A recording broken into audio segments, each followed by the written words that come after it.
Muchísimas gracias, señor alcalde del municipio de Valledupar, y a continuación invitamos al señor presidente del Consejo de Estado, doctor Germán Alberto Bula Escobar.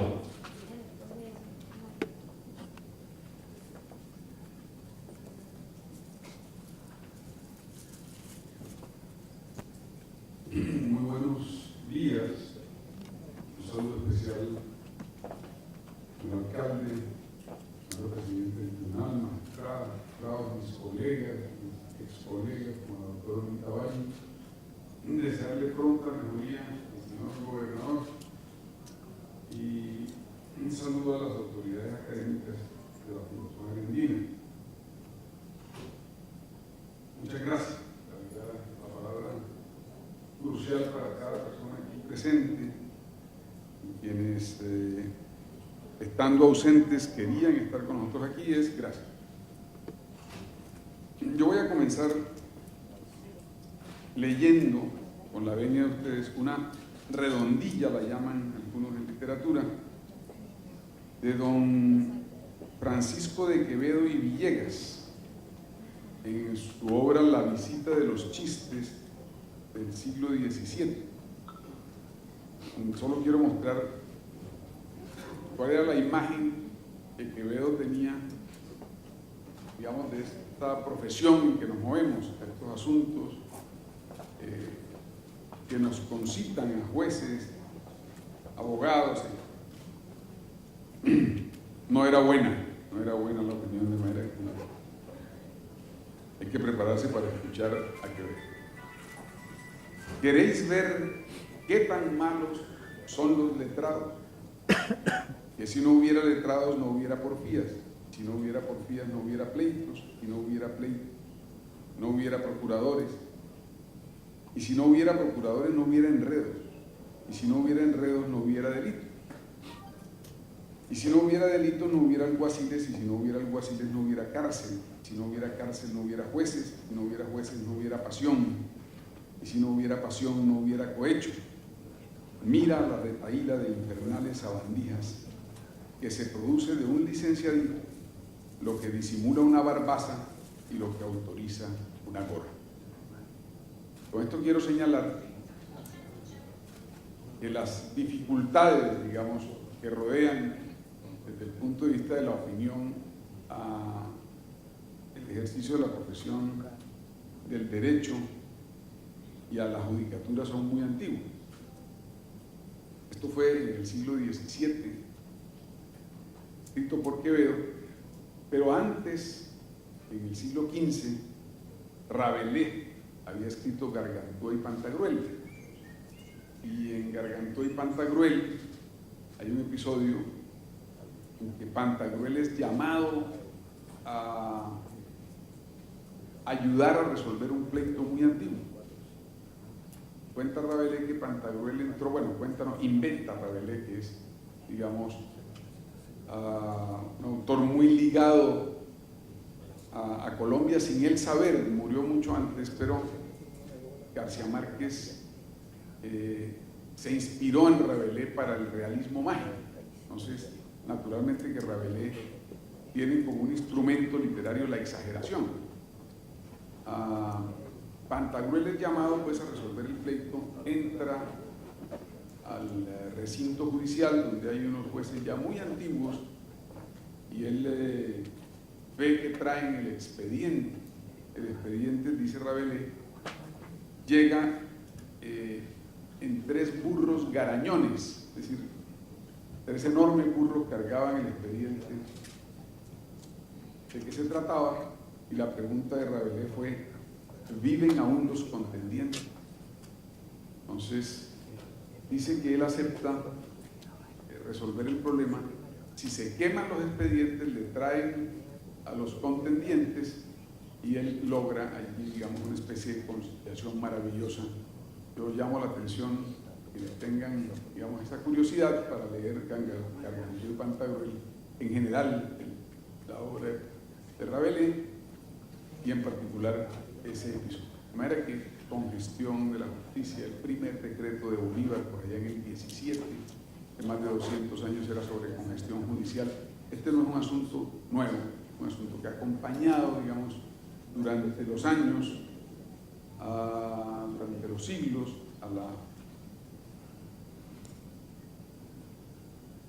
La segunda reflexión que va a estar ligada con esta primera tiene que ver con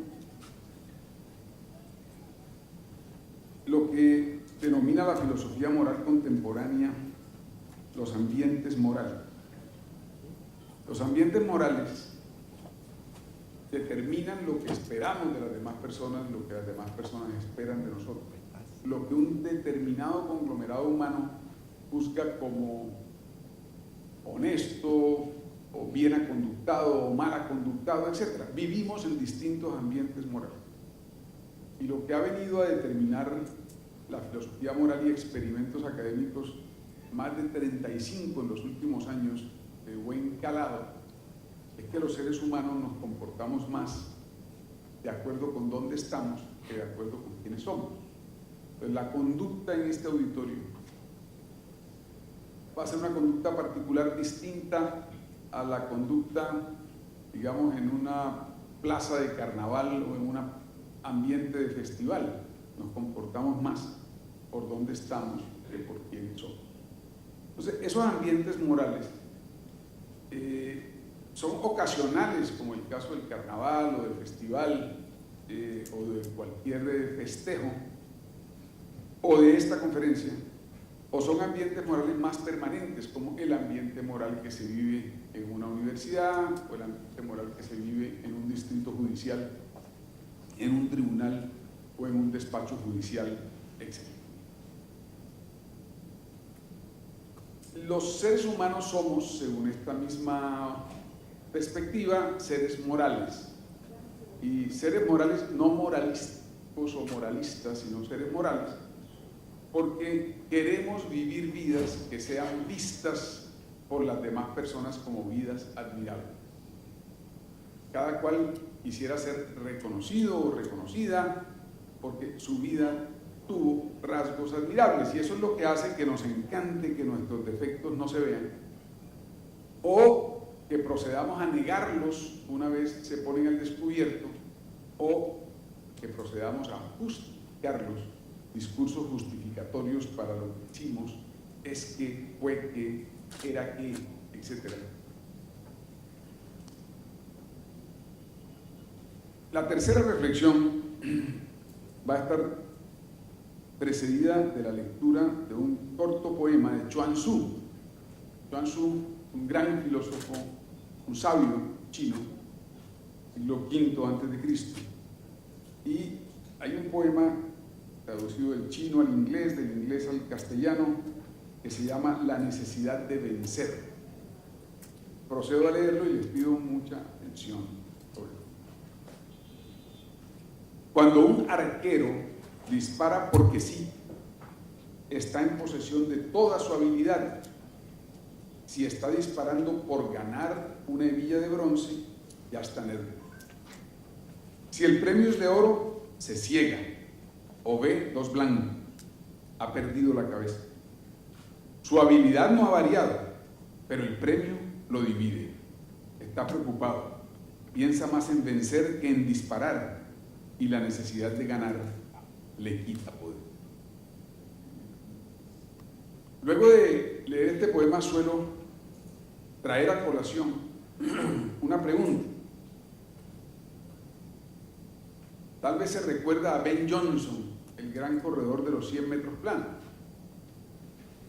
En fin, para que no recuerde, Ben Johnson es el gran corredor de los 100 metros planos. Unos récords absolutamente sobrehumanos.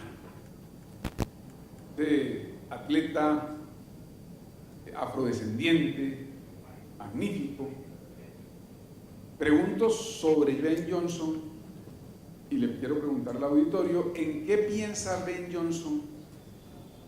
Es una pregunta intemporal, supongamos que estuviera en este momento en su época de mayor desempeño.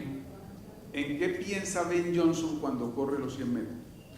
¿Alguien me quiere decir en qué cree que piensa Ben Johnson cuando corre los 100 metros? La medalla de oro, ¿perdón? Romper su propia marca, ganar, dijo alguien por allí. Bueno, yo lo que quiero señalarles es que Ben Johnson, si Ben Johnson pensara en romper su propia marca en la medalla de oro o en ganar, etc., le pasaría lo que Chuang Tzu desde el siglo V antes de Cristo señaló: tendría un mal desempeño. No sé si hacen la conexión clara con la necesidad de ganar. Ben Johnson, cuando corre los 100 metros, no piensa en nada, simplemente corre. Si llega a pensar, y esto es así también para la gente en instrucción de tiro, tuve la oportunidad de leer este poema al instructor nacional de tiro de la policía. Si llega a pensar en algo, su desempeño va a ser pobre. Sencillamente corre. Por eso en el entrenamiento de Ben Johnson, parte crucial era la yoga. Y la yoga es también, el yoga, que quieren llamar, parte crucial de la instrucción de nuestra campeona mundial de apnea, sumergirse en el agua y respirar, y de la campeona cubana de hace unos años, ¿no? Porque sencillamente tienen que estar concentrados, ¿no?, en el hacer concreto de su profesión. Es correr o disparar el arco o bajar en la profundidad, sencillamente. Eso me conduce a una reflexión que trajo a colación Adela Cortina, nuestra gran etóloga española, apoyada quizá en Aristóteles, que es la distinción entre bien interno y bien externo. El bien interno de una profesión es aquello que constituye la actividad profesional. El bien interno del arquero es disparar, el bien interno del atleta es correr, etc. El bien interno del juez es fallar.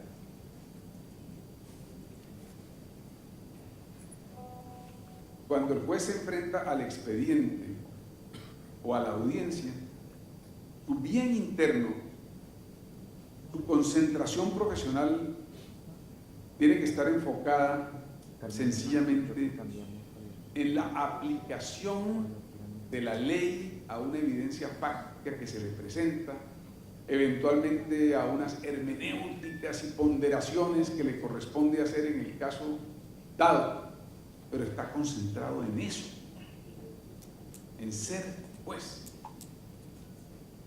¿Cuáles son los bienes externos de una profesión? Los bienes externos de una profesión, cualquiera que ella sea, son las adealas que acompañan al bien interno. Entonces, Ben Johnson puede ganarse una medalla de oro y seguramente algún premio monetario y prestigio, y etc. La campeona de apnea o el arquero, es posible que por haber disparado con toda su habilidad, cuando el arquero dispara porque sí, haya ganado al final, como una propiedad emergente de su accionar, la medalla de oro, o la de bronce, o la de plata. Pero una cosa es ganar los bienes externos como una consecuencia de hacer bien lo que tiene que ver con el bien interno, y cosa bien distinta es estar preocupado más por el bien externo que por el bien interno cuando ejerce un impuesto. El modo extremo de corrupción, por supuesto que será en el caso del funcionario público que tiene que resolver una petición en la alcaldía de Valledupar, que opera como una especie de actividad, digamos así, parajudicial, porque tiene que decidir sobre la base de unos derechos, sobre la base de unos hechos, o del juez que está ante un expediente, es no concentrarse en su labor profesional, sino pensar en las posibilidades que ese negocio le da para satisfacer bienes externos como su riqueza personal, su poder, su prestigio, etc. Esas son las formas de corrupción profesional. Y es cuando el profesional está más preocupado de los bienes externos que de los bienes internos. Y aplica a todas las profesiones. En el caso de los médicos, por ejemplo, está claro que cuando el médico está más preocupado en ganarse la oportunidad de hacer una cirugía que en curar al paciente, pues sencillamente se obnubilará y recomendará la cirugía, etcétera, etcétera. Uno puede extremar esta reflexión hasta asuntos tan sencillos como este. En ocasiones he querido distinguir, le tengo una promesa aquí a la doctora Rocío Araujo de un artículo que nunca pude escribir este año, para hacer una distinción entre juez poder y juez autoridad. Si el juez al fallar está preocupado más por su prestigio, por salir en los medios, etc., está realmente poniendo más atención al bien externo que al bien interno. Y eso en esa sutileza que alguien dirá, bueno, es muy propio de la debilidad humana. Bueno, eso es no profesional. Lo profesional es la concentración en el disparar porque sí, en el fallar porque sí. Entiéndase el porque sí en el sentido de la concentración y el foco en la profesión de que se trata y no en los bienes externos. El gran problema de la justicia, el gran desafío, mejor que problema de la justicia, es ganar la confianza de la gente. Y ganarla en términos de respeto, no de aplauso. Los jueces no podemos ser aplaudidos, digamos, por el conjunto de la sociedad, porque cada fallo descontenta a uno y contenta a otro. Entonces la doctora Rocío Araujo y el doctor Zambrano nos traerán hoy unas jurisprudencias que a algunos afectaron, ¿no?, y a otros les causaron contento, de manera que por razones meramente aritméticas los jueces no podemos, no debemos aspirar al bien externo colectivo, ¿no?, del gran aplauso de la gente, pero sí al respeto de las personas por los fallos de la justicia.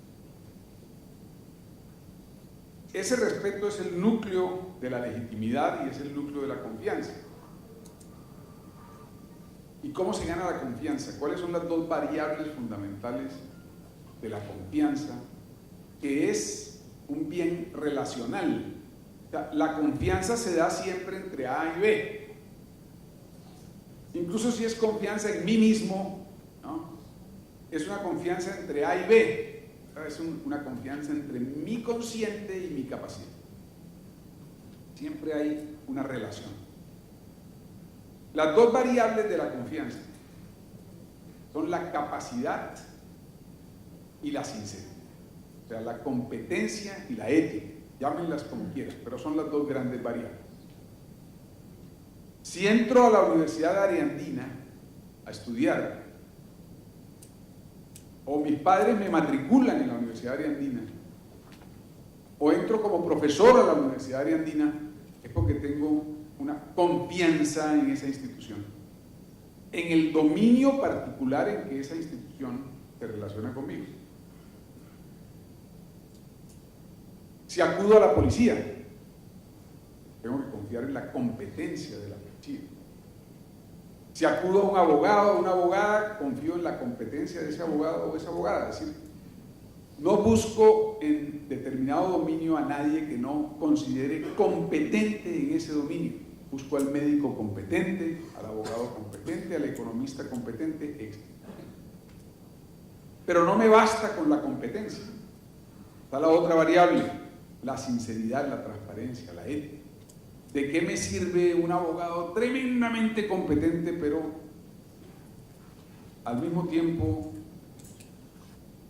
absolutamente no pulcro? No me sirve. porque no sé si su competencia va a ser usada para ganar mi pleito o para aliarse con la contraparte y armarme un enredo. Siempre busco las dos condiciones. Las busco en el restaurante al que voy diariamente, las busco en el médico, las busco en cualquier relación que sea competente y que sea ética. Igual para la justicia. Entonces, en relación con la ética,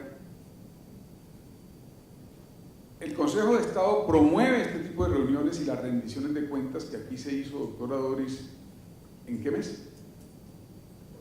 En junio, gracias, y se hizo por tercera vez, es decir, es el tercer año consecutivo en que cada uno de los 26 distritos judiciales de Colombia hace rendición de cuentas en la jurisdicción administrativa y hace rendición de cuentas el Consejo de Estado. Y es una práctica que nosotros creemos y queremos que haya llegado para quedarse. Que siempre, todos los años, los 26 distritos judiciales de la jurisdicción administrativa y el Consejo de Estado hagamos rendición de cuentas. La Corte Constitucional ha anunciado ya, lo volvió a reiterar el viernes pasado, una cumbre de poderes judiciales, que seguiría el camino trazado por el Consejo de Estado y haría rendición de cuentas anual, y va a entrar a la Alianza para el Gobierno Abierto, esta iniciativa mundial en la cual el Consejo de Estado fue la primera institución judicial en el mundo en hacer justicia abierta. Hacemos rendición de cuentas por mores de transparencia y nos interesa la transparencia para poder aupar la ética judicial de cada juez, de cada magistrado o magistrada en nuestro país. Y naturalmente nos interesa aupar la ética judicial y para hacerlo podernos parar en estos atriles frente a estos micrófonos sin ruborizarnos para decir el Consejo de Estado no produce escándalos, el Consejo de Estado y la jurisdicción administrativa luchan por la ética judicial, por la transparencia, hacen rendición de cuentas, etc. Porque queremos hablarle a la gente de cultura de legalidad. La cultura de legalidad nos interesa a toda la judicatura, le interesa a toda la judicatura, porque los pleitos que llegan a los juzgados son el producto de mayor o menor cultura de legalidad. Para ponerlo en términos sencillos, ustedes se imaginarán que en Japón el índice de litigiosidad es francamente menor que el colombiano. La cultura de la legalidad es mucho más elevada. O podrán imaginarse que en Noruega o Finlandia prácticamente son desconocidos, son muy inusuales los pleitos electorales. Yo le pregunté al embajador de Finlandia y me dijo, no recuerdo pleitos electorales, debe haber. Es natural porque las elecciones transcurren de manera... Entonces no quiero ofender su inteligencia. La cultura de la legalidad define la cantidad de pleitos que llegan a los pleitos. Pero para hablar de cultura de la legalidad al funcionariado, a la alcaldía, a la gobernación, a las entidades descentralizadas, etcétera, tenemos nosotros que estar dando pruebas propias de que estamos trabajando por la ética de los jueces en la jurisdicción administrativa. De eso se trata. ¿Es eso suficiente? No. Eso es condición suficiente, necesaria, no suficiente. Y no es suficiente porque para que haya confianza en la justicia se necesita que la justicia sea pronta también. Y la justicia colombiana no es pronta.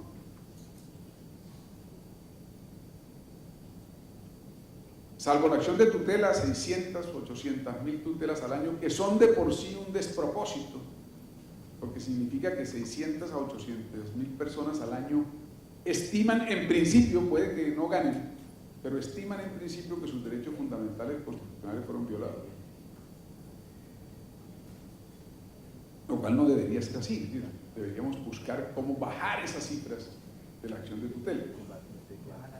Es decir, bajarlas no a la fuerza, bajarlas porque baje el número de violaciones a los derechos fundamentales.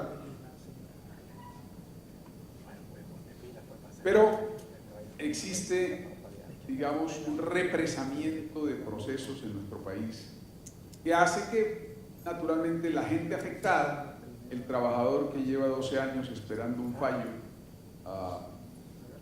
por su pensión, qué sé yo, la persona que fue afectada por el conflicto armado, que se le llevaron unas reses y no lo reparan aún y van 15 años, etcétera, son personas que no pueden tener en ese sentido una buena visión, una buena experiencia con la justicia.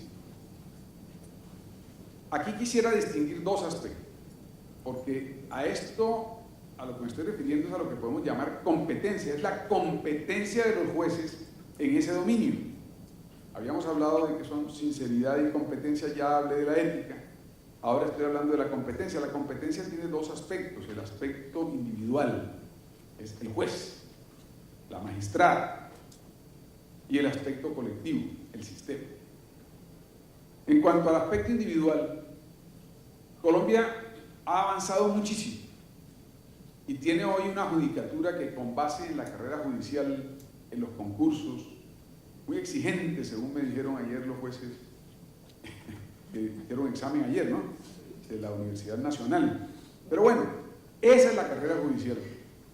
La Escuela Judicial Rodrigo Lara Bonilla, el papel que empiezan a jugar las universidades cada vez de mayor calidad en la formación de los abogados, y ahora la promesa de algunas universidades que se han interesado en que en la formación de los abogados haya un módulo o algún tipo de aplicación para que el abogado se entere de cómo es del otro lado de la baranda, del lado del juez.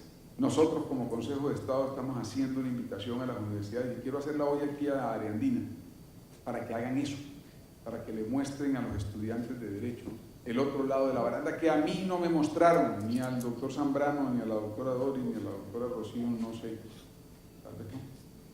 Bueno, porque queremos descremar lo mejor de las universidades para la justicia, queremos invitarlos a ser jueces. Y naturalmente eso pasa porque en el proceso de formación haya información, por lo menos, sobre cómo son las cosas del otro lado de la baranda. Con esto quiero decir que la capacidad de la judicatura colombiana, que siempre es mejorable, todos somos mejorables, es mejorable la capacidad de la judicatura sueca, naturalmente la nuestra, muchísimo, es bastante alta. Pero el problema no lo quiero poner entonces en el juzgado, en el despacho, en la sección, en la sala, en el tribunal, sino en el sistema en conjunto. En el sistema en conjunto hay una gran deficiencia para atender la justicia que espera la ciudadanía. Y esa deficiencia del sistema tiene muchos factores, pero hay uno que últimamente ha reconocido la nación colombiana, o empieza a reconocer, que es el déficit de oferta de justicia para la gente. Desde la Constitución del 91 hasta hoy, siendo la Constitución del 91 una Constitución garantista, es decir, que otorga derechos, pues naturalmente, si se otorgan derechos a la gente va a reclamar sus derechos ante los jueces. Entonces la demanda por justicia creció en más del 300%. Al mismo tiempo, la oferta de justicia creció, estoy hablando en cifras muy gruesas, no más del 30%. Es decir, que tenemos una brecha significativa entre la oferta y la demanda. Y eso tiene que ver con presupuesto, y por eso estamos demandando naturalmente más presupuesto para la justicia, para poder ampliar la oferta de justicia, que es ampliar el número de juzgados, etc. Los juzgados administrativos, por ejemplo, los juzgados administrativos no llegan a 50 en nuestro país. No hay juzgado administrativo en Ocaña, no hay juzgado administrativo en Tumac. Las personas de esas poblaciones tienen que desplazarse horas hacia la capital del departamento, etc. Y naturalmente demandamos también una cirugía profunda a nuestro modo de administración y gobierno de la rama. Esos son los temas de la reforma. Entonces, si queremos una justicia en la cual la gente pueda tener confianza en el sentido dicho al principio, respeto por esa justicia, necesitamos, por supuesto, seguir aupando el tema de ética judicial y, por otra parte, mejorar la capacidad, la competencia del conjunto del sistema a través de mejorar la carrera judicial por un lado y a través de mejorar la oferta de justicia por el otro. Creo que es bastante sencilla y clara la situación, sencillo y claro el panorama. No hay que hacerse muchas elucubraciones para saber lo que hay que hacer, pero hay que sentarse a hacerlo bien. Hoy, lunes 3 de diciembre, no sabemos la suerte que va a correr el proyecto de reforma a la justicia que cursa en el Congreso. Dicen que lo más probable es que se hunda. Si se hunde no será por cuenta nuestra. Nosotros somos pro reforma a la justicia. Queremos reformas a la justicia precisamente en dirección a que el sistema judicial tenga mayor capacidad de ganar la confianza y el respeto de la gente, porque ese es nuestro activo común. Cuando nos levantamos todos los días de la semana, sin excepción, no efectuamos sábados, domingos ni lunes feriados, nosotros somos jueces, en el sentido de que eso es lo que determina el bien interno de nuestra profesión, eso es lo que determina los ambientes morales, los seres morales que somos. Queremos vivir vidas que sean vistas como vidas admirables delante de los demás. Somos igual que cualquier persona, cualquier ser moral. Y eso pasa por la dignidad de la condición de juez. Ese es el mensaje. Y naturalmente que eso se hace, digamos que en cada caso, eso no se hace sin la práctica. Y es la práctica individual, concreta. Cada uno contribuye a hacer un ambiente moral mejor o menos bueno. Desde 1964, Gonzalo Arango, el gran poeta nadaísta, había escrito algo que él llamó el sermón atómico. Bueno, para algunas personas de las que me cuento, el nadaísmo es la aportación más importante que hizo la nación colombiana a la literatura mundial en todos sus tiempos. Oigan este sermón atómico y con esto cierro. Bogotá, octubre de 1964, por Gonzalo Arango. No te hagas trampa, ni juegues más a la inocencia. Cada pelo de tu ser es responsable del destino del mundo. Tus actos son soberanos y tienen el poder infinito de elegir el mundo que sueñas, en el que anhelas vivir. Solo de ti depende vivir en una tumba o en un templo, digno o envilecido. En tus manos está elegir tu destino y el de tu patria. Muchísimas gracias.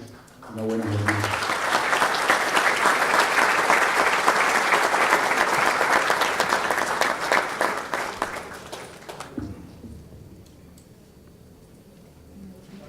Muchísimas gracias al señor presidente del Consejo de Estado, doctor Germán Alberto Bula Escobar, por sus palabras.